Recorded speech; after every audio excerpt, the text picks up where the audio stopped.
Hello అందరికీ మసాలా దోశలు క్రిస్పీగా హోటళ్ళలాగా క్రంచీగా రావాలి అంటే బ్యాటర్ని అయితే ఇలా ప్రిపేర్ చేసుకోండి. సో దానికోసమని ఒక గిన్నె తీసుకుని అందులోకి 2 గ్లాసుల దాకా రేషన్ బియ్యం, అలాగే అదే గ్లాస్తోనే అర గ్లాస్ మినపప్పు మరియు అర గ్లాస్ అటుకులు, ఒక స్పూన్ దాకా శనగపప్పుని యాడ్ చేసుకుని నీళ్ళని వేసుకొని శుభ్రంగా కడుక్కున్న తర్వాత బియ్యం మునిగేంత వరకు నీళ్ళని వేసుకొని ఒక 4-5 గంటల సేపు నానబెట్టుకోవాలి. దాని తర్వాత నానబెట్టుకున్న బియ్యంనంతా గ్రైండ్ చేసుకొని ఒక గిన్నెలోకి వేసుకొని ఒక మూత పెట్టేసి ఓవర్ నైట్ అలానే వదిలేసి చూస్తే మనకి దోశ పిండి అనేది రెడీ అయిపోయి ఉంటుంది. ఇప్పుడు కొంచెం దోశ పిండిని ఒక గిన్నెలోకి ట్రాన్స్ఫర్ చేసుకొని అందులోకి ఉప్పు, సోడా అలాగే చక్కెర వేసుకుంటే మనకి దోశలు అనేవి చాలా రెడ్గా అయితే వస్తాయండి.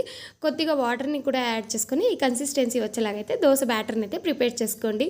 దోశలు అనేవి చాలా క్రిస్పీగా క్రంచీగా అయితే వస్తాయండి. మీకు ఈ వీడియో నచ్చినట్లయితే ప్లీజ్ లైక్, షేర్, సబ్స్క్రైబ్ చేసుకోండి. Thank you.